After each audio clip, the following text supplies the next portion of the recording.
Hello, hello. I Recording interrupted in you. progress. Ay vey. All right. Hello, hello. Welcome to Kill the Bottle Podcast. That is more, aka the Yum Yum Foodie. And as always, is lovely Megan Elizabeth. Megan, I'm looking at you through Zoom, and I just have to say, your headphones are amazing. And like they're kind of like airport person with the two like flashlights like guiding the plane in headphones. I love them. Isn't that called semaphore? Is that what it's called? Mm-hmm.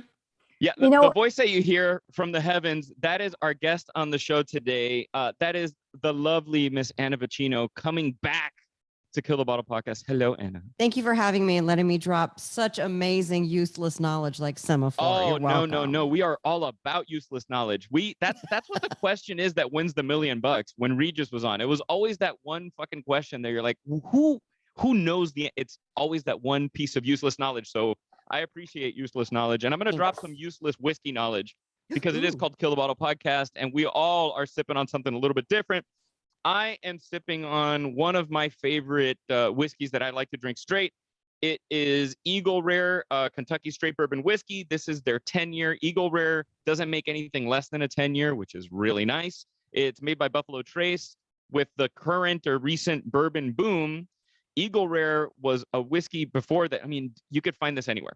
And in recent years, it has become more and more challenging to find, which is the most frustrating thing in the world to me, because I love this whiskey. It used to retail for about $35 for $7.50, $34.99. Now, it runs anywhere from, if you're lucky and find it retail at the supermarket, $40 to 50 and change. So when I see a bottle, I buy it. I'm sipping on this now, and like I said, it is made by Buffalo Trace, which is one of my favorite distilleries. Love Buffalo What Trace. are you guys drinking? I want to say something because I have a list of scotch and whiskey to try on my notes, and the second one, because I was like, I need to add Eagle Rare. The second one on my list is Eagle Rare. Yeah. Wow. Yeah, but obviously I need to get my shit together because I started this like 3 years ago. An odd bit of useless information. So when I visited Buffalo Trace, and Buffalo Trace makes something called the Antique Collection. The Antique Collection refers to W.L. Weller, Pappy Van Winkle, Eagle Rare 17. Yeah. Fuck me. I know that I'm gonna get yelled at for other shit that I can't remember right now. Fuck me would be a great name George for a T. whiskey. Stagg, Thomas Handy Sazerac, like these really rare whiskeys, right? And I found out from people that work at the distillery that back, I say back in the day, maybe not even that long ago, let's say 80s, 90s, in order for your liquor store to be able to carry Pappy Van Winkle, which it wasn't what it is now. I mean, it was always famous, but it wasn't like impossible to find and super crazy prices. You had to order a bullshit amount of cases of Eagle Rare back then. Which is funny because now Eagle Rare is like super sought after. It's delicious bourbon, but back then they're like, no, you can't have Pappy unless you order. You have to go through the Eagle Rare gauntlet first. Yeah. I hope I aspire to get to that level where you just have to like make people buy a bunch of things. It's like the LuLaRoe. You have to buy like 2,000 things worth of leggings and then you can do the LuLaRoe. I don't know. What is that? Should we start a whisk? It's it's a pyramid scheme where the ladies in Utah were selling leggings and then it all imploded and everyone lost their money. It was a documentary. Oh. I think we should have a whiskey MLM scheme. Do you want to do a whiskey pyramid scheme with me? Do you want to start a business right now? Yeah. Okay, great. Pause. We're in business. We did it. Yeah. We did it. Done and done. So what are you guys drinking? I have tequila. Oh. Soda, lime, and mint. I kept it very simple. It's my little tequila mint gimlet. Not quite a skinny margarita, not quite a gimlet because gimlets are gin, but Well, you put enough of the other stuff on it just to not sound like an alcoholic drinking straight tequila. So yeah, that's probably you dressed up straight tequila. But what was your tequila of choice? Topo's the best. I'm sorry, not a sponsor of the show, but they're the fucking best. Hold on. Talk, Megan. You talk. Let me Google. I can't remember the tequila name.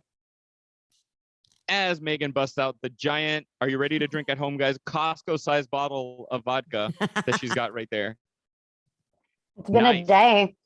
Going back to the headphones, I think I have a weird shaped head because those headphones that we have, Eddie, that you have, they hurt me. I don't know if you ever see me when I'm having to like move them and they don't adjust to go smaller. So like I'm going to start bringing these because it hits the pressure point in the back of my neck where it makes you want to pass out. I don't know if you guys have ever had that where it kind of cuts off your breathing a little bit. That sounds like something you ask your boyfriend to do. Is that because you have gills?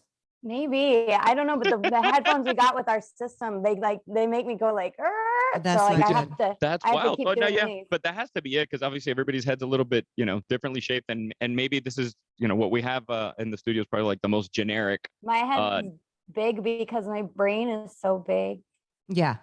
Yeah, which that's why when you And he's drink like, so yeah, much, you've been able to maintain some of those cells, which Mhm. It's So all you're just about drinking straight vodka, keeping Megan. the What cells. are we doing? No, I have limoncello LaCroix. So I love that LaCroix. Megan just said limoncello because Mhm. before we started, Anna gave her shit for saying limoncello, and I've been guilty of saying limoncello a million times because we were talking. I was on Anna's live stream earlier today, and she was making a keto version of a Cuban sandwich, and I was saying how my pet peeve is when when white people say cubano, and it fucking irks my liver You for some reason. gringos. Yeah, what is that? You guys Actually, are on what's my funny? case. I've never How seen a about I black give you? person say cubano, so I'm gonna give you I can't guys say some it could be the. goddamn German words and then fucking pick apart your shit real quick. That's what I'm gonna do. Fucking Do it. Italians and Cubans telling me how to pronounce shit.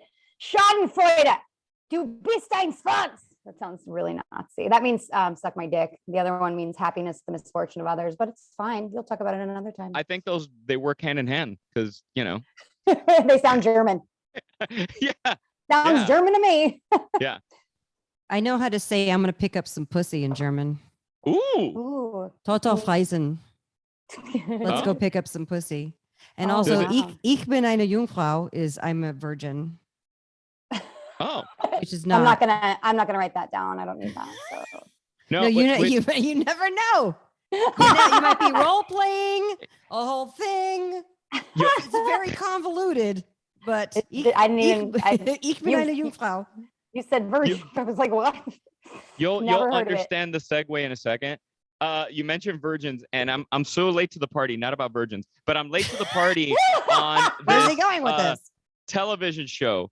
So I finally randomly selected the show What We Do in the Shadows, and it's been on for 4 fucking seasons.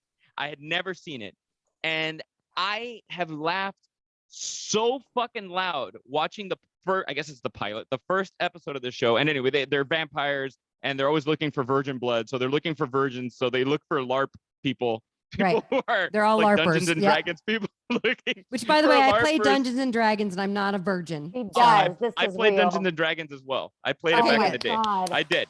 Feel But it was vindicated, just so, Megan. it was so Oh, well. God. Surrounded Megan, by I'm a little bit- nerds. Did you play Magic, the Gathering? Those I cards? didn't, but I just did. I do voices on the video game of Magic the Gathering, and I just last week did a session for them, and I'm always like, I can't believe I've never played this game because I played Dungeons and Dragons so much, but I don't mention it because I don't want to like say, you know what I mean? I don't want to like lose my job.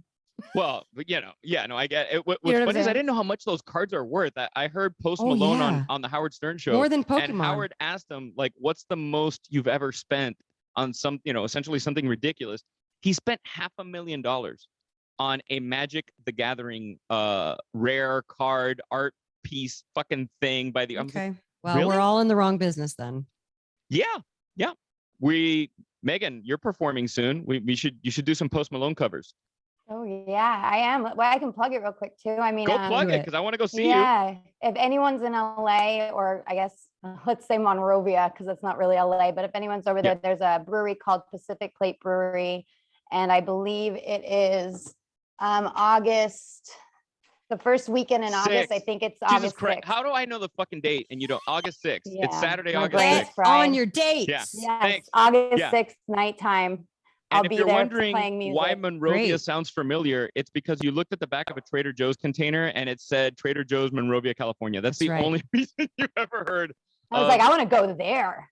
Yeah. How do I play music there where Trader Joe's started? Yeah. Need Well, to the be original there. Trader Joe's is down the street from me, Megan. It's like Oh, a 2-minute drive from my house. And I didn't know till you walk in and it says it's the first Trader the Joe's. original. The OG. And of course, I it has have a shitty terrible parking. but- time in Trader Joe's. I have every time I go in there, I can't find what I need, or it's too crowded, and it's just I don't like it. And everyone is like swears by it. I can't stand it. Well, to Anna, every time I go to Trader Joe's, I always go with the hope, because they always have these weird, unique products. So there's two things I always hope they have, and I check it like, you know, like a kid waiting for the fucking Xbox to restock on BestBuy.com. I go to Trader Joe's, and I go to the frozen pizza section, and I'm always praying that there's a fucking keto low carb pizza crust available that I don't have to make myself. You could just make one. No, but fuck, I don't want to. And then I also want them to have the pork, the pork rind breadcrumb. That's all I want. I want Trader Joe's to have those. So I don't have to order that shit online. We just talked about this, Anna and I, that there's just not stores that carry it unless you go to. I was just saying, I think Eat Happy Kitchen needs to come out with the pork rinds because it's really hard to find, and they're hard to find. Yeah, that's the word around the campfire. And I know somebody's going to steal this idea, but I've done this before. I've actually used pork rind. I've used the spicy one, the stuff that has some dust in it, the flavor dust in it, but I've used it to rim the glass of a margarita. I'm into it. Instead of salt. I'm into it. How about a Bloody Mary? Yeah. Do it on a Bloody Mary. Oh, that would work too, but it's fucking tasty. Yeah. There are two things Trader Joe's does not carry. They don't carry sugar-free ham, which is very upsetting. And the second thing is they don't carry Eat Happy products. That's true, but they only do private label. So it's okay. Yeah. So Eat Happy products for the folks listening at home. If you didn't hear Anna the first time she was on the show, those are Anna's products, and I've had the your sauces. Yes. So her sauciness. The pasta sauces. Yep. The pasta sauces. Yeah. Sorry. More specifically, the pasta sauces. That's what I'm referring to. And I'm no bullshit. They're great. I told Megan about it. Also, I like the size of the containers. Because I can get more than one time out of it. I feel like it's always enough for me to get more than one meal out of it. And I mean, again, I only cook for two people, but and I guess if I cooked for more, I'd be instead of having to buy two containers, I'm good with one. So that's my biggest pet peeve with tomato sauce when you buy it at the store in general is like there's so much damn sugar. There's the move to the 16-ounce jar too, which we've talked about internally, but the 16-ounce jar is a very chic, cute cylindrical jar. But if you cook at all for more than one person, you're going to you need more. You know what I mean? If you're making a lasagna, you know what I mean? So I like the larger size jar. I'm a fan. Thank you for saying that. And you're right. 16 ounce, you wanted to make a paste? Because I could it would be great to have the tomato paste. Yeah, it's probably time to do a more concentrated paste. Megan is smiling, but I'm, as somebody who cooks a shit ton at home. I can't take anymore. Does she hate tomato paste? No, I'm joking. More products. She bathes more in products. It. We're gonna get in case more you didn't products. know, that's what keeps her glowing. Well, speaking of more products, what we really wanted to talk about, what I'm really excited about, is our spices that we have out now. So speaking of rimming a Bloody Mary glass, I mean, the barbecue dust. So good. Your dog tried to eat through a box containing said spices. Mind you, the dog was high on mushrooms, but the dog did try to, Lily's her name. I'm not going to refer to her as the dog. She's a little person. The Lily tried to break through to bust those. But I love the container. I haven't tried them yet. So, that's on Megan. But I haven't tried them yet. That being said, I love the containers you went with. I'm a fan of. Thank you. Because it took a while to design those. So she's leaving. Tell the folks at home she's the design go. of your container and how that works. So here's the thing: we have them online, and they're in a few stores, but it's taking a little longer to onboard the spices into the store. So Megan's holding one right now. We designed this thing with a number of things in mind. First of all, it looks like a paint can. I love it. You know what? Remember Tinker Toys when we were little? It was like in a little paper tin, and then you would open up you guys are too young to remember Tinker Toys, but that's the thing from my generation that we played with. It was kind of like it looks like a Play-Doh canister, really, is what it looks like. Exactly. Without the plastic on the top. It just has it's a paper tube, but it's food grade. And so it's made out of post-recycled material, which I thought was kind of cool. I felt like if I'm starting a new company with a new line of food, I don't want to just start with plastic and then it's like, here you go, Earth. Here's a bunch of plastic. And also, too, now all this stuff's coming out. I'm glad I spent this time because all this stuff's coming out about all the plastic, all the microplastics that we eat because it's in everything. So I was like, well, why don't we do something not that, And so your options are glass, metal, and paper. And so we found this because it'll easily compost, and then you can recycle the little metal ends of the tin. And then I also wanted it to be wide enough that you could put your tablespoon in, because I hate the spice things when you can't fit your measuring spoon in it and you pour it out and it dumps all over the counter. So that's there we go. She's modeling it. It's thought out, considerate. And guys at home, this isn't just a fucking plug. It really, I pay attention to all this shit. I'm into all this stuff. I think the older I get, the more I turn into like one of the Golden Girls, minus all the like fucking ridiculous sex stories that they had. I pay attention to There's still time. Yeah, right. You know, I could move to the villages in Florida eventually and hate my life because I moved back to Florida, but I could live that Golden Girls life. I could. Yes. I could. But I appreciate your attention to detail, because I'm into packaging with form and function and beauty, and you want things to look nice. And I'm like, well, if we're going to do it, let's do it. Like, I would rather things wait. What gets me to buy it, let's say, off the shelf, but then the functionality is what gets me to keep buying it the next time around. And the taste hopefully is good enough. That's, we're Americans and taste is always number one. And then everything else kind of like, okay, as long as it tastes good, then I'll get it. And then of course it still has to have no sugar and no gross chemicals or like weird things. And then if it's also helpful for the environment, that's cool too. You know what I mean? Was there a moment for you where there was maybe a product, because I growing up, we had Goya, Badia. These are the products that my grandmothers would use and my mom would use. Right. And then, look at the back of the label now and you're like, holy fuck, it's garlic powder, but garlic's like at the bottom of the list. What was there something for you that you looked at, because you are such an advocate for no sugar, no grain, when you decided to do spices? Yeah. When I decided, yes. And here's the thing. I had to mentally get over a couple of things. When I started the sauces, I was like, but why would people buy sauces? You can just make it like I do. And then I come to find out people don't actually want to make it. They want to buy the sauces. So then I go to look at the sauces and everything has, like you said, it has sugar added. I think Rayo's is probably the only one that doesn't regularly add sugar to their stuff. And now, honestly, Rayo's is great. People love Rayo's. Yeah, no, I like Rayo's. Rayo's is great. They've now sold a few times and they've gotten their price point down because they've scaled up really big. And it's not the same Rayo's that we started with maybe 5 years ago that was like obsessive. Like we were obsessed with Rayo's, right? So things have changed. And that's what's supposed to happen, by the way. That's the evolution of a food company. And it probably will happen to eat happy at some point. But I want to keep it as pure as possible for as long as possible. If we can change our little corner of the supply chain, I'm very happy about that. But with the spices, even people I was paying were trying to put anti-caking agents, anti-slip agents, fillers, things like that. And they want to put it in so that A, they don't have to spend as much on the product. B, they were saying, the barbecue dust that Megan was just showing, my first co-packer, which we wound up switching to a different person, different company, they said, oh, it's caking. So we're going to put a shelf life of 3 months on there. And I was like, it's not caking that much. And when did we become so sanitized that we don't understand that things, now you're from Florida, I'm from the East Coast. We're used to everything caking and you got to shake it or jam a fork in it. My mom used to put rice in the salt. Yeah. My mom you know too. What I mean? Mm-hmm. And that was just a thing that we did because we dealt with humidity all the time. And so I was like, 3 month shelf life. Like by the time it's made, it'll be expired. I'm not doing that. Uh-oh. Are we hi? I'm on a rampage. I was on too much. I heard you. That was Big Spice trying to interfere. Yeah, Big Spice came in. Big Spice is listening. I've never heard that. I love that. Big Spice. Big Spice sounds like a character from a South Park movie. But anyway, yeah. Big Spice was the Spice Girl who was like, no, honey. Yeah, she didn't make the cut. Can't do that. Yeah, so you had to tell people, like we had to tell these people we don't care if it naturally cakes a little bit. Like, hello, welcome to natural food. People, like that's what happens. Yeah. And that's the behavior of food. Shake it up a little bit. Why did it get so sanitized that we can't like look at food the way the food's supposed to be? But things have been sanitized that way. for the folks listening at home, like what's a co-packer? So like what is that for you when you're starting a brand?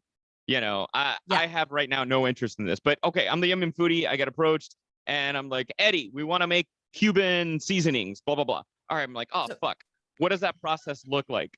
So first of all, when I have the podcast with Vinny that I do, the Fitness Confidential podcast, and a listener heard me talk about how I wanted to do sauces, and he called me, said, I've lost like 80 pounds cooking from your books, and I'm a food manufacturer, and I'm trying to get away from making so much stuff with sugar and grains. And I said, that's great. It took us 2 years to come up with the formula. So he's a co-packer, a co-manufacturer, a co-packer, otherwise known as a co-man.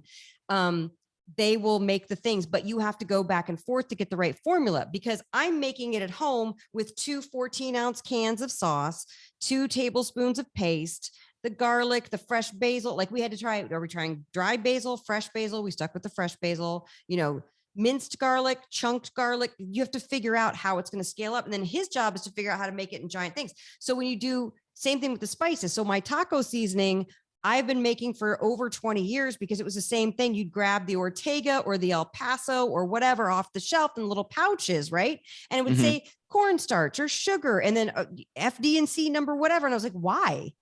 That's not what's in taco seasoning. Is cumin, chili powder, garlic, onion, oregano, salt, pepper, and maybe a couple other things if you want to change up the flavor profile a little bit. It's not rocket science. You know what I mean? Right. It's right. It's a Hispanic flavor profile that's been Americanized and we're used to eating this flavor, right?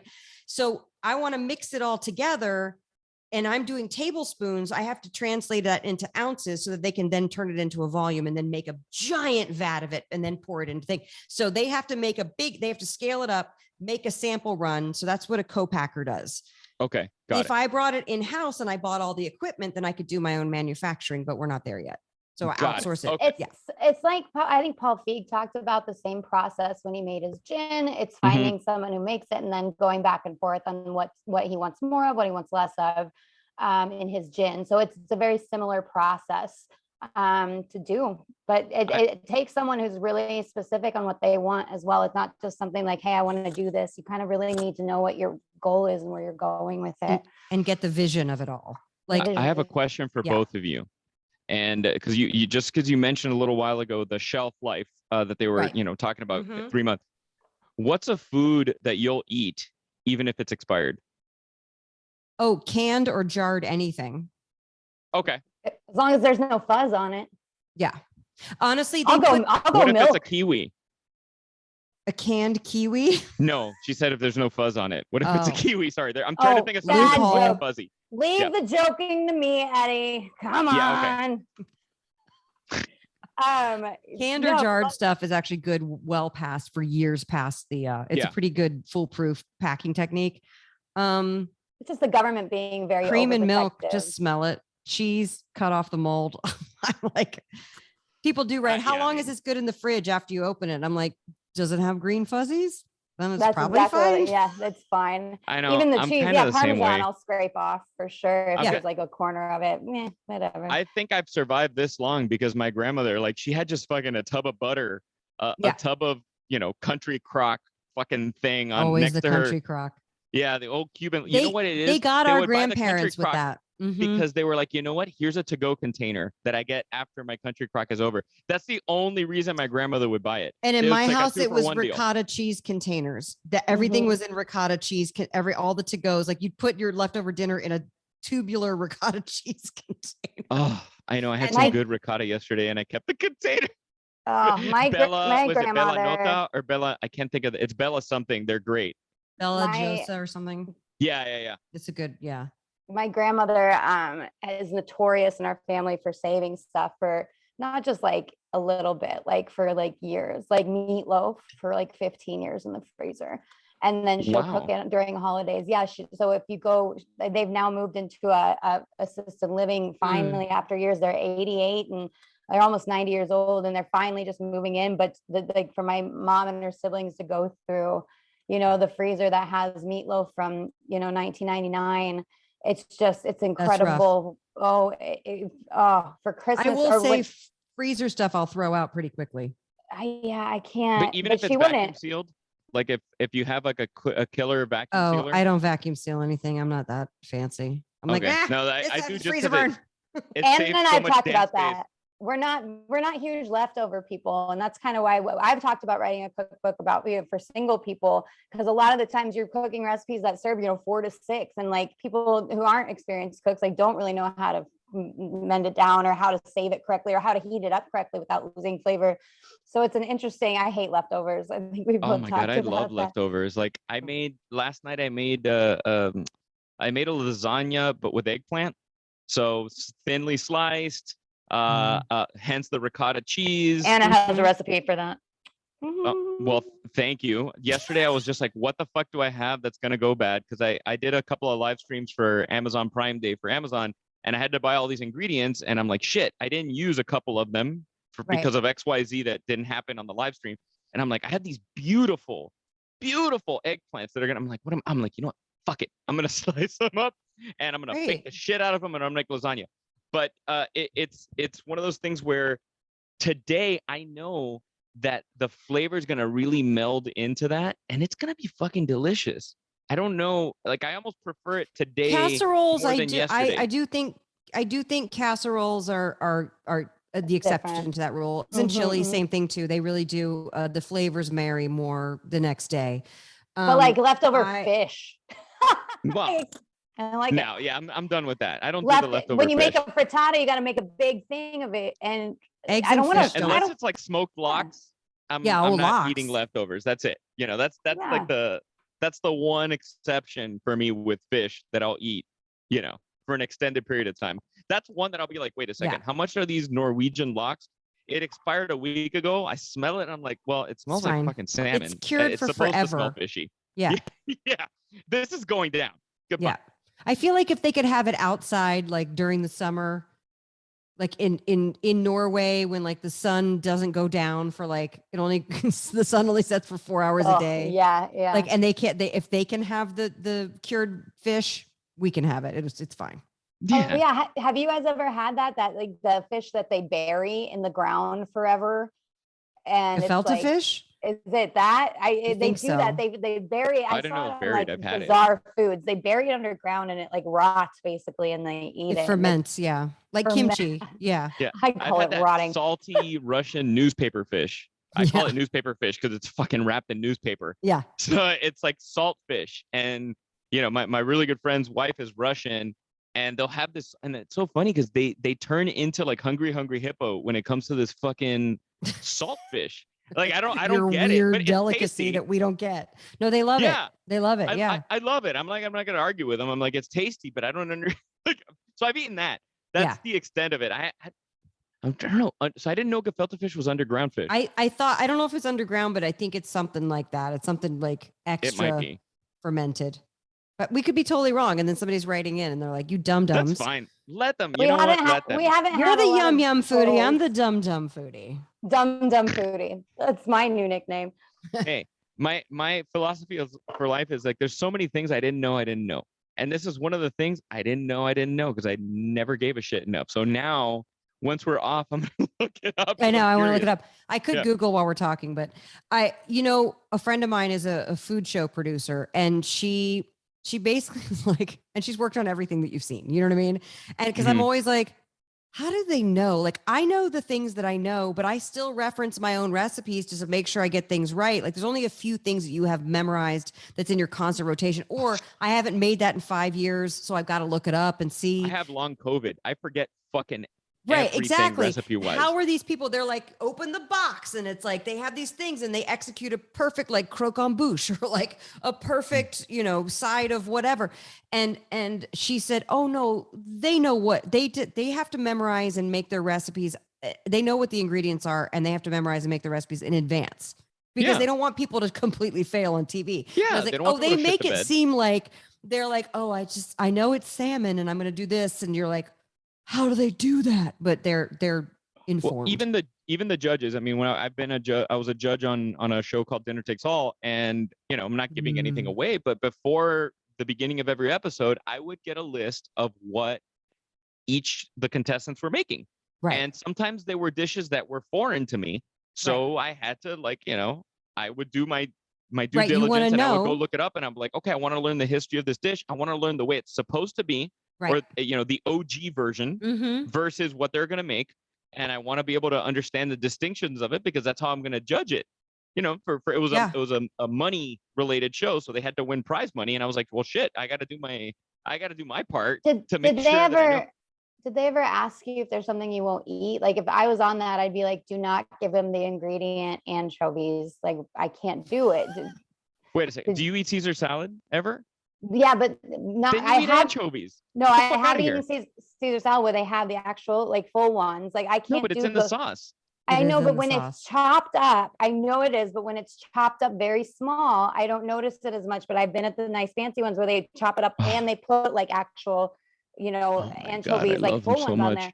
I know, but I'm fucking asking you if there was an ingredient you said no to. God damn it, not picking apart my eating habits. Again, this was like a family show, so I wasn't expecting like crickets or roaches or any of that stuff. So there was nothing that I said no to. I mean, I would say not even cringeworthy, because it's not cringeworthy, but it was one of the things where it's something I hadn't tried before was Spam, because there just so happened to be there was a few Hawaiian families that competed on the show, and they made musubi, which is like this like Spam burrito, right. And it's like Spam sushi, and that shit was delicious. That was the only Hawaiians thing. Take Spam to like a gourmet level, like they know how to work it. Epic. Yeah, I was like, well, fuck, man, I like Spam now. But would you say no to crickets? If they no, it's not even that. It's because I've eaten crickets before. I've eaten I don't know if they were dehydrated or fried crickets at like a mezcal tasting. So I guess it's a very common thing in crunchy, Oaxaca. like if you do, crunchy. Yeah, okay. yeah, they're like almost like coated in like chili, tahini, whatever, and they're delicious. So it really tastes like you're eating corn nuts. I would with say a lot more protein nuts. and probably less carbs. I would think. Yeah, I think it's all protein, right? Yeah. Like Megan, you would say no to shit. You would say no to pine nuts? I was a judge. I'd be like, do not use pine nuts as an ingredient. They leave a throw-uppy taste in my mouth. It's the weirdest thing. I eat them and it tastes like vomit to me. But see, here's the thing. I don't. Vodka doesn't do that to you, Megan? No, not yet. Just a throw up first. Young. Just wait. Acquired taste. I don't like grapefruit. I have the thing where grapefruit tastes like dirt to me. And then I read that that's a genetic thing and it's a rare, like, cause I get how some people think cilantro tastes like soap. I get that. It doesn't taste that way to me, but I get why people think that. And they're different taste buds. However, if somebody made a dish that had grapefruit in it, provided it wasn't like just straight eat a grapefruit, I would still taste it knowing that like, this is going to go in a certain way because I don't care for grapefruit, but I'd still eat it. You know what I'm saying? Yeah. Have you ever tried to see if it's natural versus artificial? Meaning if you had like a piece of grapefruit versus like squirt, which is probably artificially flavored. Not that you would try that, but I'm just curious. I've never had squirt. Is that a grapefruit soda? Yeah, that's what they use to make palomas. So if you've ever had a why wouldn't they squeeze fresh grapefruit in a paloma? Well, I mean, I thought it was supposed to be fresh. There if you're in a hurry and you're in Boyle Heights and you're like, well, fuck it, I'm just gonna get a paloma. Chances are, well, the real deal paloma is actually made with squirt. It wasn't until fancy bartenders got in there and they were like, you know what? Let's put some. Well, it's kind of like a gimlet with Rose's lime juice. They never put fresh lime juice in gimlets before, and then before mixology started happening. Yeah, which is cool. That's great. And now here we are. With listen, I don't think it was a joke. I think she meant it. But my mom, when I was a kid, would put every year an orange in my stocking. And in addition to other things, like I would get some chocolates and candy canes and little things in the stocking. Was it a blood orange? No, absolutely not. There's no way we could get a blood orange. All right. No. Like, absolutely not. I love blood oranges and they have them. They're available now, but like you can't, not when I was a kid. That would be like beyond exotic. But she put an orange in my stocking and she would always say like, this is a treat. And I was like, shut up. It's kind of like when you would ask your grandmother for a treat and she'd be like, well, you can have a box of raisins. I was like, no, I don't want a box of raisins. I want Keebler cookies. Like you have them. Let me eat the cookies. And so she would put an orange in my stocking and always talk about how it was a treat. But really, honestly, in her generation, it was so rare to get an orange on the East Coast in the middle of winter, unless you were in Florida. You know what I mean? So but she kept that tradition up and I was like, this is dumb. It ended with me. I did not put an orange on my daughter's stocking. I'm not a monster. Well, I know what I'm getting for Christmas this year. Bag of oranges. You're getting some Harry and David oranges that are in like their own individual like egg carton protected oranges. Somebody mailed the guy who used to live here. And by the way, this is 2 Christmases in, we've already owned the house. Okay. So here's an ethics question. Somebody mailed these gorgeous oranges. Sorry. That I did. So, well, first of all, they mailed a Kringle from O&H Bakery, which makes the best Kringle on the planet in Milwaukee. So my husband, my dad's from Wisconsin, so we used to get those all the time, but he hadn't gotten one in a while. So Lauren ate that. Then somebody mailed these gorgeous oranges. Some were navel, some were blood oranges. And I started eating them because I was like, I should try to call the company and they're like, we don't know who sent it. And then 4 days later, a lady knocks on the door out of the blue and says, I'm here to pick up the oranges for Gary. And I was like, oh. Luckily, there were two boxes of oranges. So I took the one that I hadn't opened. I was like, here you go. That's it. That's all I ever got. That's all I got. There you go. Buy it. Like, you got so lucky. So the rule is keep a box closed for at least a week. Just to like, that's the rule. Yeah. Unlike your stupid neighbors, Eddie, when I sent your goddamn Christmas present. When Megan sent me my coasters, I sent him several Christmas presents that say "Don't fuck up the table, please." My neighbor, my British weird fucking weed growing neighbor. I sent it to the wrong house, so there's that. Yeah, but who the fuck? Like the neighbor just grabbed it and threw it over the fence to the other house. Like, really? Did you not think to look at the name? Did you, because the name's on it, and so they got presents and they just pocketed them or did whatever they wanted with them. I called the company who sent it and I said, hey, this is for the guy who used to live here. Can you find out who sent it? And they said, okay. And then they called me back a day later and said, we can't find out who sent it. So don't worry about it. So I did call the company. So that's there you go. I opened the thing. And then this lady's like, I'm here for Gary's oranges. I was like, oh, I'm a thief. No, there's no reason. They were such good oranges. And then I was laughing because I was like, I feel like my mom is from the other side. Like, here's some goddamn oranges is Christmas. Don't you wonder? Like, that's what you get for mocking me. What makes the oranges make it into that container? Because they all come from the same trees, right? So somebody's picking the oranges. They're taking them somewhere. And then is there somebody there with a monocle, like going through the oranges? These are the far superior oranges. Yeah. Like, I'm just curious to how that works. Also, too, we live in California. There's not a lack of oranges. No. So it's an odd present to give a Californian. Somebody from North Dakota, I think would really love to have the oranges. Yeah. In winter. That brings me to my next question. Thief. Anna, have you ever shoplifted before?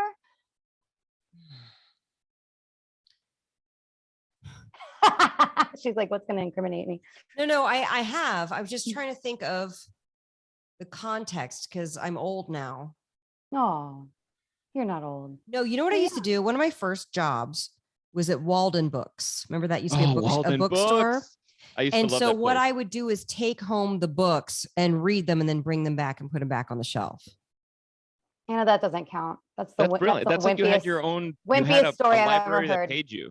I will say I worked at Neiman Marcus for a little while, and that you had to walk in with you had to have a clear purse, and a girlfriend of mine worked up in, because I was down in the bowels in the children's department. And then I worked in the epicures department. So what we would do is we would take those printables apples that were the apples. And then they were covered in just like chocolate and Oreos and marshmallows and pecans.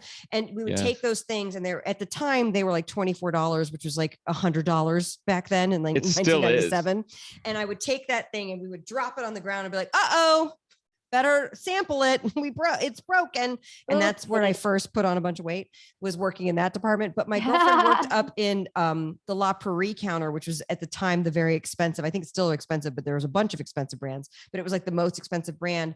And she would take things and then sell them to TJ Maxx on the down low, like their creams and stuff. And so I always think when you see something in Marshalls or TJ Maxx, it's just, they had one La Prairie thing. And I was like, that's somebody who works at the counter at Saks or Neiman's or something. That's who stole it. And then, because it's a problem. That's why they made people carry clear purses, because people take stuff out. Yeah. All of my stealing happened on the job site.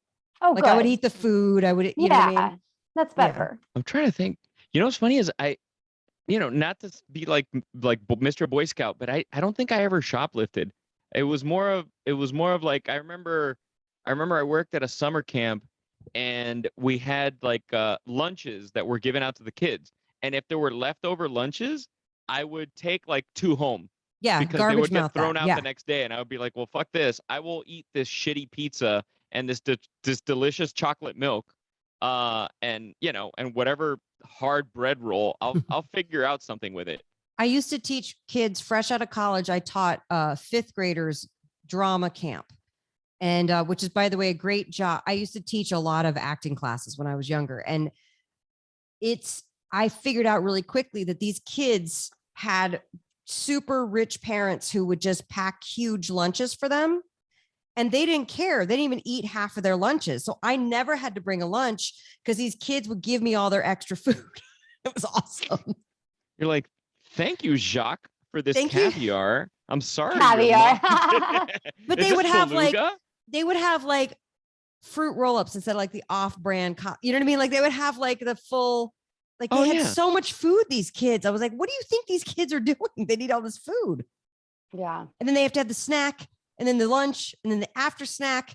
And I was there every step of the way to eat the food.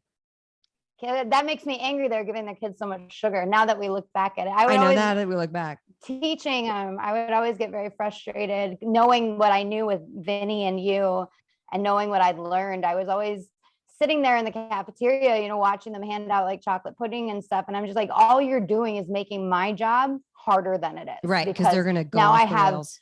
I have off the rail middle schoolers, and then I have crashed middle schoolers, and none of that's what you're doing. It's a trickle down effect. It always happens. I did. You should have just taught camp because school is too important, but camp doesn't matter. Go be hyper, freak out, lose your shit. I don't care. Go home. Doesn't matter. Go home. Camp. Where did you shoplift, Megan? Oh, I spent a good majority of my teen years in trouble. I shoplifted hair dye a lot because I used to dye my hair a bunch of colors. And the one time I got caught, I stole hair dye from Hot Topic, but we were walking, my friends and I were at the mall. Hair dye in a Twilight shirt? I'm like 13. Yeah, no, I'm 13. Twilight hadn't even come out yet. Okay. I'm 13 and we're in Claire's, which everyone knows Claire's. Yeah. And I admit, usually, we'd pocket earrings. It was all out. They don't fucking lock up anything. But that specific day, I didn't take anything from Claire's. I did take hair dye from Hot Topic, but I didn't take anything from Claire's. All of my friends took stuff from Claire's and I was unaware of it. So when we started leaving, this is very illegal what this lady did. The manager of Claire's came and chased and grabbed me. And I wasn't even running because I was like, I didn't take anything from you. She literally grabbed me. And out of all, I think 7 of us that were there, they all got away. And I was brought down to security and they found the hair dye and they went to Hot Topic and they said they'd scanned it. It hadn't been scanned. And I got banned from the mall. I was in handcuffs. My parents had to pick me up. And all of these other people who actually stole like thongs, earrings, a bunch of stuff from Claire's, they all got away. And that sounds like a storyline from a Stranger Things episode. Yeah, that's injustice. In the 80s mall. I did steal, but it wasn't Claire's. I got away with it. Those bastards, they didn't. And then I got in trouble for their stuff. Karma. You just triggered. It's so funny. You just triggered a memory for me because I was so afraid. Not afraid. It wasn't even like, it wasn't a fear, but it was my mom had such a big impact on my life, and so much of what I did, not because she was hard on me or because I was scared of my mom, but I had so much love for my mom that I knew she would be so like disappointed in me if I stole something. It never even like my mom, like it was funny because even I did it because I knew my mom would be disappointed in me. That's the difference between cultures. The camp lunches that I would take a couple. That's a lot to unpack. I used to give them away to homeless people, which is not legal. I used to just go and grab what was ever left over, and I would play stupid. And instead of throwing it in the dumpster, I would throw it in the back of my '93 Ford Explorer, and I would drive to downtown Miami, and I would look for homeless people and just give them food because I was like, well, shit, if my mom found out that I took 2 of these to eat at home, she'd be like, well, shit, at least he gave it away.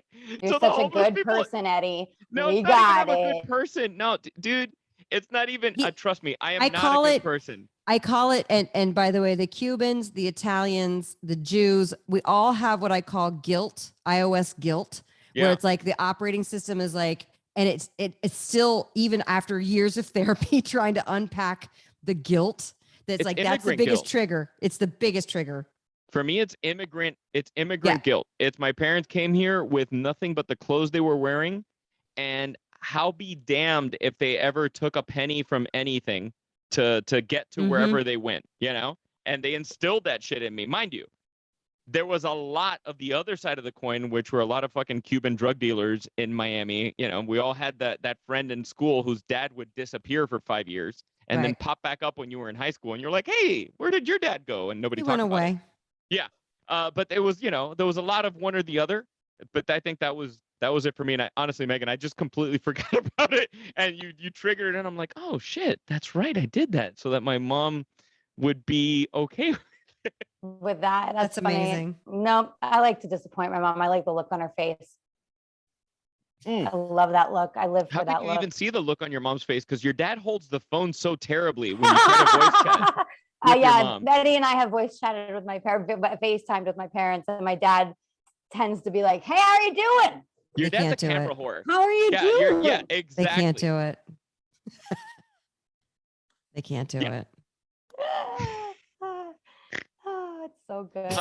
It's so good. So Anna, I've seen that you've been out winerying. I just made up that word of late, just because first of all, guys, follow Anna Vocino on social media for real. Thanks. Sincerely, no bullshit. If you are a person who loves to eat, but then is always trying to find shortcuts in recipes or foods to kind of make them a little bit more feel good about yourself because you didn't eat too many carbohydrates. That Anna is one of the people who is you want to eat happy, walk and the whole deal. And please go and check out Eat Happy so that Megan can smile more. We just need more Megan there's smile. Lily. Oh yeah, there she is. Girl. Look at that little sausage back there. I'm waiting for her to get mad at me and just shit right on camera. She's waiting. She's looking at me. She only shits when you're out of town. She's looking. Her. She's giving you the stink eye. She is. She does this all day. It's all day. I love that dog so much. Anyway, so where have you been hitting up winery wise? Please enlighten me. I moved to the Santa Ynez Valley, which is about a half hour north of Santa Barbara, which is exactly 2 hours north of LA. And it's kind of where the Central Coast Wine Valley begins. Is that essentially for folks at home, like Sideways country? Sideways. It's where they filmed the movie Sideways. Exactly. Yeah. And they're really known for, especially on the eastern side of the valley, the western side of the valley towards the ocean, their Pinots and their Chardonnays because it's cooler over there. Yep. And then over here where I live, they do a lot of Cabernets, Cab Franc, a lot of Sauvignon Blanc, Rieslings, like really fun. It's amazing what they're doing up here with wine. So, and there's a lot of female winemakers, which is very exciting because it didn't used to happen. So one of my favorites right now is Future Perfect. That Sunny is the winemaker there. I love Story of Soil. She does the whole biodynamic thing, which is basically like plant an antler of a stag on the full moon. It's great when those wines are good because I've had many biodynamic wines that'll taste like feet or what you imagine feet would taste like. No, so I'm not doing that. When you find people that do it well, because in Europe it's not uncommon. They don't even say biodynamic because they're just like, duh. I'm in the middle of fucking Puglia, Italy. Yeah, you're like, no, I'm in Italy and Puglia, and that's just how they make the wine. Everything is biodynamic. But Puglia is where my people are from. Oh shit! That's where you're my from grandparents. The heel of the boot. I know that. I'm from the spur on the heel of the boot. You know that little like spur that sticks out? Yeah, I've been there. The Garganica is what it's called. My people are from San Nicandro di Garganica, which is the little hill town. And by the way, they don't speak English. Their second language is still German because it's such a throwback to World War II there. When you go there, you're like, just in case we get invaded again, we want to be able to communicate. Yeah, exactly. Just in case the Nazis come back, we're going to do this in German. Tedeschi. So they're doing great wines. Future Perfect. I love Story of Soil. I love Liquid Farm. Gosh, there's so many. And there's in Los Olivos alone, there's 50 tasting rooms. So you could just throw a rock and go have some wonderful wine. But as much as we love Napa, I mean, Eddie and I went to Napa recently and it was beautiful. It is. But if you're on a budget and you don't, it's very expensive to go. It is. Look at Santa Barbara and up north. Go Santa Barbara Absolutely. Up and look at it, people. My parents are wanting to go to Napa, or they wanted to, and it just got so expensive recently. Go to the Santa Ynez Valley. Well, I told them, and they won't listen to me, of course. But or you can go up to Paso Robles, and then you can go. The whole there's even in between. That's great. And then if you go up the one and you stay like at Big Sur. there's tons of wine in the Santa Lucia Highlands in Monterey, that area where I'm headed up to Monterey on Wednesday to go do the thing. I'm going to stop and get some wine. Well, what are you doing again? Folks, can you tell me? Well, a lot of winemakers will buy grapes from Santa Lucia and they'll make it in San Ynez because maybe they want to add a wine to their, their portfolio that those particular grapes don't have those characteristics in that neck of the woods. So they'll be like, all right, I'm going to buy some. That's not uncommon, guys. You Camus fans, you fans of like wine. Guess what? Oh, not by the way, all of those grapes come from that property unless it says estate on it, motherfuckers. Right. So, and by the way, my husband's cousin is Aaron Jordan, and he's the winemaker at Fela. He was the winemaker of Turley for years and for Nyers for years. And he's amazing, great wine, the best Zins ever. And but the same thing. It's like, and now he gets grapes all over, and he's bought a bunch of property to grow grapes, but he's also getting grapes from all over, and everybody does it. I just had a thing on Friday with the winemaker at Beckman up here, which is kind of an institution. Yeah, I've been to Beckman. Yeah, great dude, great wines, and same thing. It's like the actual getting of grapes. You kind of got to go where the grapes are growing, and sometimes they're not as bountiful in certain years, so they got to go other places, and then that kind of turns into a new flavor profile of the wine, which is awesome. Well, sometimes it just makes business sense. If you're in Paso Robles and you want to be right on highway, whatever it is, 129 or 120, whatever the main avenue is, and you want your tasting room there, well, guess what? Shit, the property around you is owned by Ribbley family. It's owned by these people. So you got to either buy plots of grapes somewhere else. You got to source your grapes. I almost feel like the people that source their grapes are the smartest motherfuckers because they can go to where the best weather is. They're not married to a particular plot of land where, I don't know, you could have fucking phylloxera or whatever, some fungus come in and trash your grapes. That's right. That's right. Or you can and it's a real thing. Yeah. Smoke trashes your grapes, which happened in 2017, big time in Napa. And you're starting to taste that in the wines now. I think the fire folks are went smarter. Right up to Aaron's, right up to Fela. He's on the Silverado Trail in St. Helena. Yeah. And the fire literally went right up and stopped. Like somehow it was a miracle they were spared from that, but it was insane. That happened at Schaefer Vineyards right there in this like little cul-de-sac. I know them. Off of Silverado Trail. And they have this wine called the Hillside Select, which it's in my top 20 wines I've ever had. It just happens to be from Napa, and it's like $300 a bottle. But the fire came right up to that one chunk of property. It's on a hillside.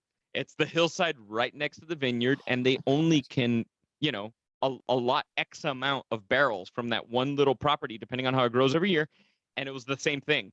Yeah. It was like the fire came right up, and it just pieced out. And they lucked out, and they were still able to make, that uber expensive wine. Worth every penny, Megan. We got to go. That sounds awesome. Next time you guys go, I'm going to go up too, because we need to see. Maybe we'll get Aaron to take us around Fela, because he built the caves into the side of the hill.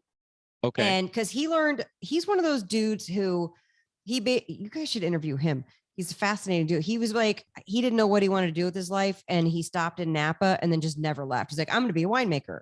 And then Nyers basically sent him to France to learn winemaking because he had a gift for it, And I'm like, you're just a fancy farmer. You're like, you know what I mean? You have the best freaking job. He's like, I think I'm going to build caves into the side of the hillside. Let's do that. I'm going to be a vodka distiller. You don't even know.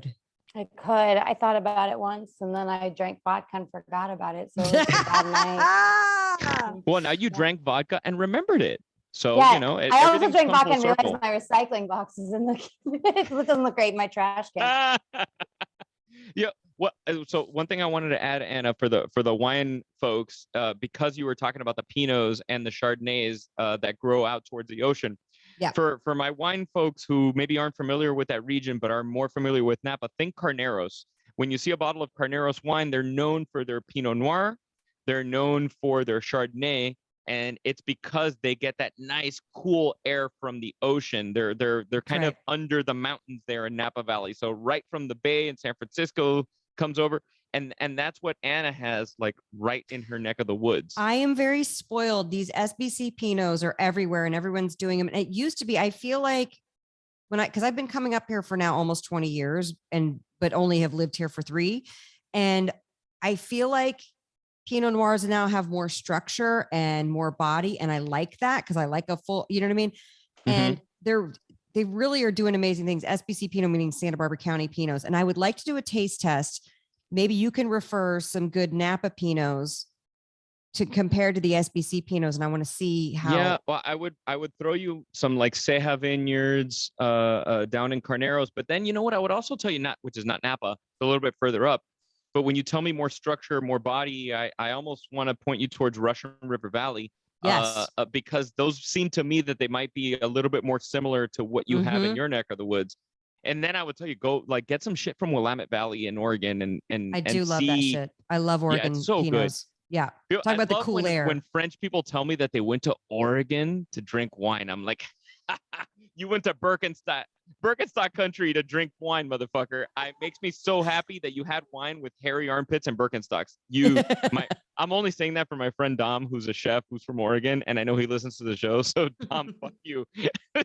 You have a hairy armpit. Hey Dom, fuck you. Yeah, I'm joining in, Dom. I think I always come from this place of like, I came from like a, cow town area. So whenever I'm sitting here thinking like I live here, and then I'm hearing you guys say like the cold air from the ocean, makes the grapes that are grown in the ground that are in California. So man, I'm just like, Jesus fucking Christ. Like what? Megan, there's hope for you. I'm a fucking schmuck from adjacent to Little Havana in Miami. I didn't drink wine until I was, legally. I didn't drink wine until I was of age per se. And then what I drank was all Spanish wine because that's all we had down there. I was just lucky that I moved to a state that embraces that the same way Florida embraces citrus. Your state of Colorado embraces. No, but like Colorado knows how to make fucking beef. Like Colorado embraces mountain bikes and weed. You're welcome, world. But you're welcome, Megan. So funny. This is one of the things that I love about Megan. I wish I could go off on weed, though. I wish I could tell you guys like the soil in Colorado in the northern part, and it probably does make a difference. Megan, I've lived in LA for 18 years, and it's taken me X amount of time to. I'm nowhere by any means an expert. I would say I know a little bit more than your novice person. So when I see you get excited about wine and you've only lived here less than 2 years, it's really around 2 years, let's say. It's just really encouraging for me to kind of motivate you to not be discouraged because you happen to be around Anna, who's lived here for a while and she likes wine and she lives up in wine country, or me, or we went up to wine country. The wine is one of those things that it's constantly evolving. Like Anna just said, she's really happy that the Pinots are tasting more this way now. I didn't used to like them because the medium body stuff kind of disappears on me, and I want to taste it. You know what I mean? And it's changed over the years. And by the way, I like to go out with people wine tasting who are sommeliers, and I will say to my friend Eric, who lives in Santa Barbara, who has a wine club and is an incredible taster, and I will say to Eric, or my friend Carrie, who has a wine podcast, I'll be like, why do I like this? And then she'll explain it, or he'll say like, it's the acidity that's hitting your palate in a certain way. I'm like, and that's how I learn. I'm like, you tell me, why do I like this? You tell me. I don't know. I did that. That's good. I did that in Napa. You can hear it on the podcast if you guys go back and listen to those Napa things where I like this and why. Tell me why. Tell me why I like it. And it was great to be around you and see that, because I was 10 years ago going to Napa for the first time, or 12 years ago, or whatever, and kind of having my mind blown. And now you're like a 60-year-old man, and I don't know. Not like I am a 60-year-old man. I just sleep in a hyperbaric chamber and I bathe in bubbly formaldehyde. 60-year-old man. I'm literally 60 years old. Yeah, whatever.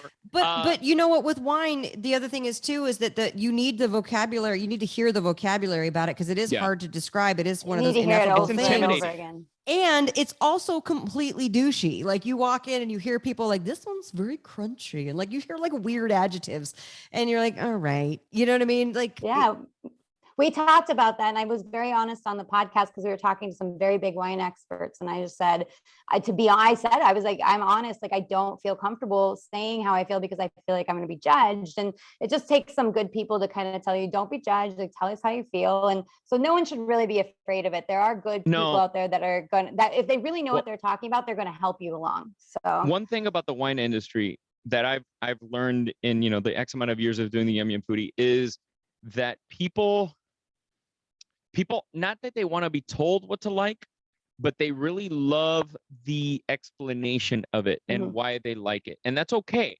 because, you know, sometimes you can read War and Peace and be like, what the fuck was this gigantic phone book of a book? And then you hear somebody interpret that, and then it makes more sense to you.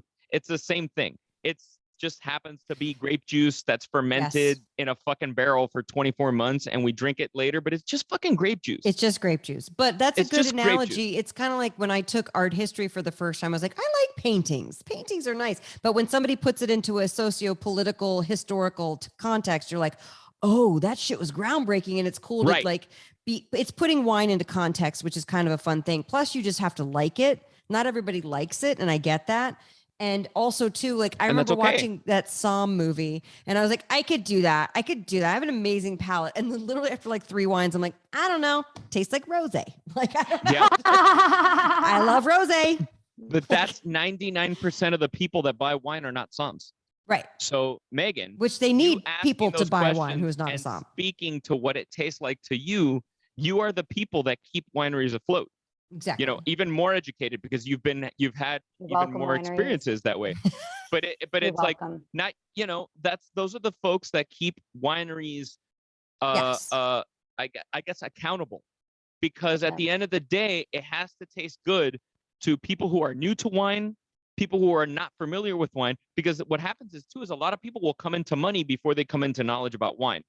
So they will buy wines because it's expensive and it's supposed to be good. Or sea smoke or Caymus, and they feel like that's what they have to get.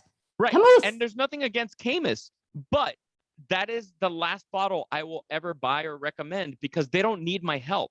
Right. They don't remotely need my help. Not because I don't like it. I think it's delicious. That's great. But there's so many other wines that will hit the same bar and maybe elevate it or make it distinct or different. And I'm always trying to shed light on those, which is why I took Megan to Spring Mountain, even though I was throwing up on myself because I had food poisoning. He had food poisoning in Napa. It was my favorite winery in Napa. Did I forget to tell you about that, Anna? I was dying. I'll tell you about it off air because we were talking about it, but it was a very hilarious story from my perspective. I was dying. Because we had to get on a plane that same day to go home. There's nothing worse than flying when you're not. Drove from Napa to San Francisco. Coming out on both ends. And then I was sitting on a plane with Megan a couple of rows over.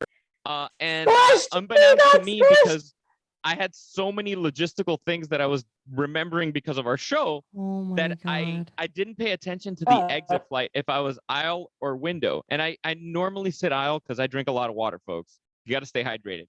And I'm like, I hate walking over people, not for me, for them to go pee. Anyway, I was at the point where if I sneezed, I would have shit my pants. And the dude sitting next to me was like Gabriel Iglesias, Fluffy, the comedian. He was that. Yeah. And, and I don't mean Gabriel at his largest. Right. And, I'm not hating on this particular guy, but I'm just saying that was what I was dealing with. And I was like, I'm not making this guy move. Yeah. It's an hour and 20-minute flight to LA from and I was dying. And Megan went with me to Spring Mountain Vineyard, and she was so with me that day, man, because I was dying. And Megan knows, like, I will put a diamond grinder on a turd and try to make that turd sparkle, right? And he had the wine in his hand, and we did this whole mountain tour up and down this huge mountain. Because I wanted her to experience it. I wanted her. You're a good friend. No, yes, I am, but no, no, but it's the same for people at home, and I think you do that the same when you're cooking and it's like you want people to be able to. You're almost like an antenna for them. And you want them to be able to lock into your TV channel and have that same experience. And that in that moment, I know and I knew that if Megan had the experience I had 12 years ago when I first went to Spring Mountain Vineyard and I was blown away by the wines and I was taken in by the property and I understood the history and this and that, that she will move that story forward in some, somehow. So it's all of this coming full circle, which is why I love talking to people that appreciate food and wine. Yeah. But food and wine is also just the best. Yeah, but Anna does appreciate it to the point where she was like, I have to eat a certain amount. I have to eat a certain way. Excuse me. I have to eat a certain way because of my health. And she's like, I don't need to suffer because of it. I want to eat happy. I want to eat good. I want to be happy with what I'm eating. And that's the basis behind her entire corporation right now, her entire business. So it's pretty remarkable. And which I could not run without Megan, by the way. I'm coming up. I need to come up, and then we should go to a winery because we still haven't done that together. Megan, I know we haven't. Megan, time out. We need to come up. There you go. At the same time. You're not allowed to eat oysters. No.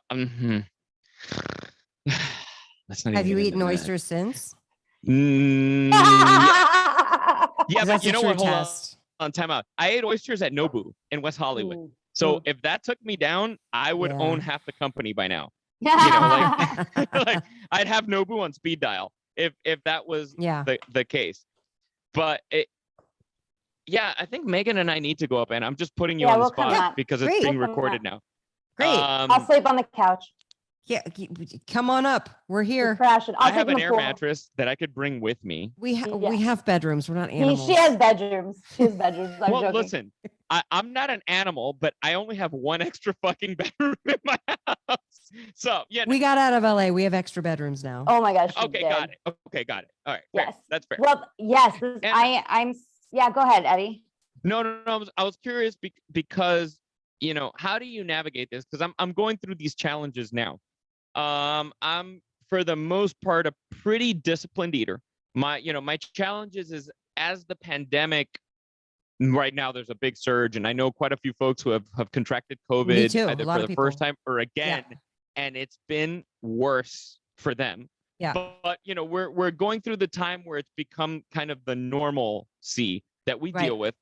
And I went to Israel. I love to weigh. I'm a math guy, so I love to weigh myself before and after. Megan's rolling her fucking eyes, but I am a math guy. So before I went to Israel, I weighed myself, and then I weighed myself when I came back, knowing that I'd be full of sodium, wine, steak, and fucking foie gras and cheese and all the other stuff. And also just 11 hours on an airplane where I just feel like your body's let me retain every last ounce of water. Yeah. So I left. I want to say I left at 158. I came back at 170, somewhere in there. Nailed it, Natty. Dude, I had so many fucking salty cheeses, and I mean, it was nonstop food. But that's not for fat. Anna's that's concern. just inflammation and water weight. Yeah, you know that, right? Yeah. That's why I don't stress about that. My question to you is, so for somebody who lives in wine country, and obviously wine has calories, sugar, how do you balance it? If you're going to go wine tasting, what does the math in your head look like for you to maintain, whatever the math is for you? Because everybody's genetic structure is different. How do you do it? Oh gosh, how do I do it? Is there I'm a something capricious, fickle sort. So I have my food pretty dialed in. The thing I cheat the most with is dairy, because supposedly I'm not supposed to have dairy, but then I just have it every day. And so I don't, join the club. I don't I'm not a big food or carb. Here's my philosophy is much less. You have to be strict low carb and more just eat real food. If you're eating real food, you're doing good. Now, so what is real food for the folks listening at home? Meat, fats, vegetables. I don't have that much fruit, but if something's in season, like I cut up a watermelon the other day, I'm going to make a delicious watermelon halloumi mint salad. Cool. I'm going to do that. Yeah. Am I going to have that more than once a year? Probably not. If this, May is strawberry season, I'll have some strawberries. I'll have some peaches at some point this summer. And, I have a fig tree and I make fig jam every year, and I don't eat it. I love fig jam. I'll give you a jar because please do, because yes, one of the best cocktails I've ever had was a fig jam Manhattan that my friend Gabe, who was a guest on our show out of Dallas. Now Anna's not going to give you any fig. Oh yeah, like okay, well I'm Gabe's sorry, amazing. I ate all the fig. Yeah. Anyway, he does like a torch. He torches the fig jam in the Manhattan, and then he puts a little bit of cognac. It's fucking amazing. He sounds like a piece of work. He's the best human being, and he kind of looks like Bruno Mars, which is even funnier. Very good looking. Yeah. I love him. Okay, so how do I stay on task? I'm also very kind of anal about doing my blood work every 3 to 6 months, because to me, it's not even so much about the weight. It's not so much. It is about how you feel. You got to get sleep. You can't be stressed. I'm launching a company, so I'm stressed all the fucking time. And then also still doing voiceover stuff. And you know what I mean? It's nonstop. Yeah. So stress management is really important. So for me, the numbers don't lie. So if your A1C is high, or if I'm not even as worried about cholesterol anymore, because now they're coming out with a study saying that cholesterol is not even the thing that we thought it was. But your inflammation markers, if they're consistently high, so you should get a baseline of your blood work. So for me, if something comes back wonky, then I know I need to like dial it in and figure out what's going on. I also, talk to my functional medicine doctor. I probably see her every 3 to 4 months just to kind of check in, because I am dealing with 2 autoimmune things, and I just want to keep it on the up and up. Now, she yells at me every time and is like, again, I need to stress to you how you have autoimmune and the dairy inflames your autoimmune. I'm like, okay. then I go do it anyway. But like, as far as drinking wine, I can taste and not necessarily get a buzz. And then I also know, like this Friday when I went to Beckman, I'm going to drink. Like I know we're tasting, but I'm going to I need to blow off some steam and just be okay with it, and just kind of know that I really can't drink the rest of the weekend. So if friends come up, because now we live in adult Disneyland, right? Yeah, so friends come up and they're like, 100%. Okay, we booked Brave Maiden, we booked Beckman, we booked these places. We're going to go, and we're going to go to Spear. We're going to go to this thing, all these like famous wineries. Please come with us. We booked all these tastings. Y'all just go, because I don't need to go do it all the time. You know what I'm saying? Got it. Yeah. So for me now living here, it's actually, I drink less than if I were up here for just 2 days where I would just power through wanting to taste a bunch of stuff. And I hate, I'm like, so sorry. I'm asking you because of, for me. So great. Do it. We do the show, and I find it, unless like Megan was doing the Whole30 in January. So she obviously wasn't drinking for that period of time, but I find myself fighting it, because I love wine, but the challenge is I come from a family of immigrants, and how am I going to open a bottle if I'm only going to have a glass and it's going to go bad? Yeah, you don't want to waste it. I'm with you on that. I don't waste it. I will, quote unquote, kill the fucking bottle. Well, my husband, if you buy nice wine, it will last 3 days. And my husband and I have let a bottle of wine last us 3 days. We've done that many times. Which has been my savior. Hector, my best friend, for my birthday, gave me a Corbin, and it's been amazing for me. And guys, that's a device that allows you to pour yourself a glass of wine without opening a bottle, because whatever, it has a needle, it digs through the cork. It's a special process. Not everybody has that, but and I'm sorry, I'm gonna to put you on the spot, because it's something that I struggle with. Here's the thing. Obviously, as I get older, it's more challenging. I had a friend come to me in 2014, and we'd done challenges before, and I could tell she struggled with her drinking. And she was because she's one of those people who you don't know she's completely wasted, but she's had 2 to 3 bottles of wine herself. You know what I mean? No, Megan, we know when you're wasted. Trust me. But then she would wake up with so much anxiety, and it wasn't making her feel good. Yeah. And so she came to me and she said, let's do a challenge. Let's do 100 days. So she called me. She goes, oh, I hate this story because it makes me so sad, but it makes me happy. Go ahead. Sad. I hate this story. So she said, let's do 90 days. And then she called me back. She goes, we're doing 100 days. And I was like, okay, I'll do it for you because you're the freaking alcoholic. And what I noticed was, and I had done several 30 days, like Whole30 types of things. And what I noticed was, I was like, oh, you can kind of let the alcohol thing get away from you. Like, I'll make a cocktail. Like, this was special. I don't usually make cocktails anymore. We're doing a podcast, so I'm going to make one so we can do the thing.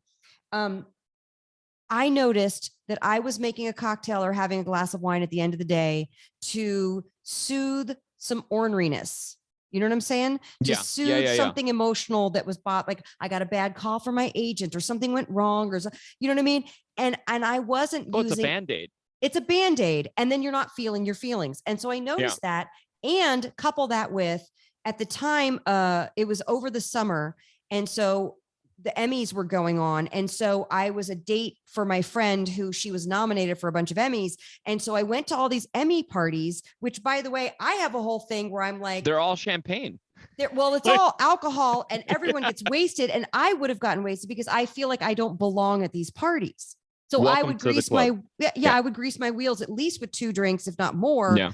And what was funny is that I ordinarily would go to those parties, have a few drinks, make a fool out of myself, and then wake up the next morning going, oh my God.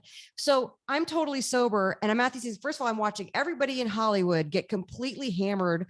And it was fun. And I'm still acting like an asshole. And then I realized, oh, I'm just a party tramp. That's my personality. Like I'm an asshole. I'm going to sing. I'm going to be loud. I'm going to dance. I'm going to talk to everybody. That's just who I am. I thought it was the alcohol. And I was like, oh no, that's just my personality. So I learned that kind of thing. And I also learned too, like, it was just interesting watching somebody got so wasted. And I was like, girl, you got to get up at like 7 a.m. and get dressed. You're nominated. What are you doing? Like, I wish I could name names. It would be so juicy. But then on day 99, my mom passed away. And I have never been more glad that I was focused for the experience. Yeah. Because the old me would have been like, I flew in, it was nuts. And they said, okay, you can go home for the night. And I would have gone home and slammed whatever was at the minibar, like, cause holy shit, it was such an intense experience. Anybody who's ever been with somebody who's slowly or quickly passing away, it's a thing. And also too, I noticed that we're so shielded from death, which is ridiculous. I wish that we all had this experience at a younger age, so you kind of knew what to expect. You don't know because we don't know. It's always like, you know how your grandparents are whisked away, and then until you know. And so I was so glad that I was sober and present for that. And it wasn't like I needed to stop drinking or anything like that. It was just I'm very deliberate now with when I taste. So that's a really long story to illustrate. If you have any questions, no, but that makes sense. Try a challenge and see what it brings up, because it will bring stuff up. Yeah, I love that. Well, I love that. So, you know, but before we go, that's why I'm such a huge advocate. And I've told Megan before, like, you know, love your parents, talk to your, and Megan loves her parents. But the only reason I ever tell her that is because I lost my mom, and my dad has dementia. My dad has Parkinson's. My dad has Alzheimer's. And I deal, like, you know, ordering a Domino's pizza for my dad today was an adventure. Yeah. An adventure that I did right before we started doing the show. I don't mean to laugh, but he makes it seem, when he tells me these stories, that he does it very humorous. I make it seem funny. Because it's funny when it's not your dad, right? Yeah. You know, and my dad, you know, my dad had and this isn't, it's not funny, but this is to the level. My dad is a super smart person. When I'm telling you, my father is the most well-read human being I've ever met in my life. I'm not bullshitting you. Yeah. It is just, that is the person that was my father. But, you know, with his Parkinson's and his dementia, when his physical therapist is coming over to help him because he shuffles when he walks, because if you have Parkinson's, you don't exactly walk, you shuffle. He, in his mind, that's a prostitute. So you need to kick everybody else out of the house so that the prostitute therapist can come service you. That is what I, you know, that is what I would deal with on the daily, right? But, you know, it's also why when we end the show, I tell people, you know, the only thing we don't get back in life is time. Thank you for your time. It's sincere. It is, and I tell everybody at home, you know, if you have a broken relationship with your parents, I'm not privy to why you do. But if it's something that is salvageable, enlighten it, enrich it, nurture it, because the day that they are not there, you will wish you had 5 seconds to tell them the best and the worst, whatever it is you have on your chest. Because guess what? When they're not there, you will carry that on your fucking chest for as long as you live. It'll move to your shoulders, your head, your future relationships. It'll move down to your kids. Anyway, And So I always say hate to preach. But I it's always one of say those if things you don't that want to I'm- have the I'm- conversation now, that's fine. Cause I thought I had it figured out. I was like, you I'll can just have it because I love didn't you have it, and and Megan then- loves you and it is worth it for the people listening. So if you want to have the conversation, let's have it. Oh yeah, Please. absolutely. Like have the conversation with whoever you need to have the conversation with, because Yeah. it is true. If you don't have, because I thought I had it figured out, I thought I had it dialed in, and then she passed suddenly, and then I was like, oh shit. Yeah. I And gotta, Anna- I Anna gotta said resolve this this stuff. to me when I complained about my mother to Anna. She said Anna's on my side, but she also has made it very clear. At the same time, on my father's deathbed, I'm going to be like, do you remember that time you wore your underwear when we all slept in my studio apartment and it was really uncomfortable? And we Yeah, but never- you'll have some fireball for him ready. So he Yes. might not And then remember. I'm going to pour the fireball down and be like, I love you, motherfucker. That's by- it. And by the way, my husband's like, you haven't called your dad in a while. You need to call your dad. I'm like, yeah. Okay. After you Like, say I didn't learn anything. You know what I mean? Anna, Like, I am that husband. I am the one who no. will, just because I've been there. And I wish. well, no, that I have had, too, which shows I haven't learned anything. So there you go. I wish that I had. You know, we had Craig Kilborn on the show recently, and That we were was talking about amazing. jazz. Oh, thank you. And I love Craig, and it was funny because I almost cried on the show because we were talking about jazz and my dad. Look, when I hear jazz, I think about my dad, and my dad is the person who explained it, is a jazz musician. I got to listen to him and watch him do it for my formative years up until adulthood, and I wish I could have one more day where I can go back and see my dad play, where I could be like, no, there's not some chick I want to go hang out with later. My dad is playing tonight, and I want to go see my dad play. So, folks at home, whatever that means for you, go see your dad play again. Anna, thank you so much. I know Thank we you for said it having before, me. but the only thing we don't get back in life is time. And I'm looking at the camera and I love you Eddie, to death. do not cry right now. I already pop am. through this. I will pop through this computer and punch you right in the face. You won't, and if you do, Oh, it Say won't be on cry. time. I love it. Do it. The only thing, no, for real, the older you get, the more emotional you get, the more before I cut it, like we had, I was listening to an episode we had with Martina McBride, and we were talking about songs that make us cry. And, Martina had a song, Megan had a beautiful song, and my song had nothing to do with making me cry more than it made me think of my mother and my father. Nothing more. It had nothing to do with the song more than a moment in time. Right. Anyway, the only thing we don't get back in life is time. And Anna, thank you so much for your time. It means the world to us. Thank you both And for having me. guys, I love being here. No fucking joke. I haven't tried the spices yet. I'm gonna keep fucking. I'm You're gonna gonna do get you it. some next week. I'm sorry. Okay. Well, get me something your dog hasn't eaten or licked. But hard to find. Salty. but no, for real. And my friend Hector in Miami ordered your sauces and he loved them. Thank you, Hector. His wife ordered the sauces. Thank Let's be you, honest. Mrs. Hector ain't Hector. cooking shit. But his Miss Russian Hector. amazing wife has made food using your sauces and they Bless. love them. But Great. oh shit! I almost knocked out my phone. Oh my gosh, Eddie. Cut it off. Anna, thanks for coming on the goddamn Megan's show. so We love angry. you No, so much. for real. If you're looking for delicious sauce that doesn't have all the sugar, check it out, please. Megan, what's the website? Because I don't want to butcher it. EatHappyKitchen.com. Okay. And then if you want to see eathappykitchen.com. recipes, she has that, she shouldn't do it. And I hate her for doing it sometimes, but she has a bunch of free recipes for you guys at So as they say, the best things in AnnaVocino.com. life are free. Mhm. And the best things in life are free recipes from Anna Vocino. Guys, Yep. thank you so much. Please like, rate, review. We say it every fucking week, but Do I it. can't stress how much it helps. means for me, for Megan. Anna, what is the show that you do with Vinny so folks can check that out? I'm on the Fitness Confidential podcast with Vinny Tortorich. But yeah, subscribe to my Substack. That's where I put all my new free that. recipes. Do Substack. AnnaVocino.substack.com. I do interviews there as well with fun people. So you need to come on and talk on that. Awesome. Well, And- anytime. Yeah, I love you. Anytime you want. I love I'm you there guys. for you. Thank you. I appreciate you. Thank you, guys. Thank you. you. Cheers. See you next week. Cheers.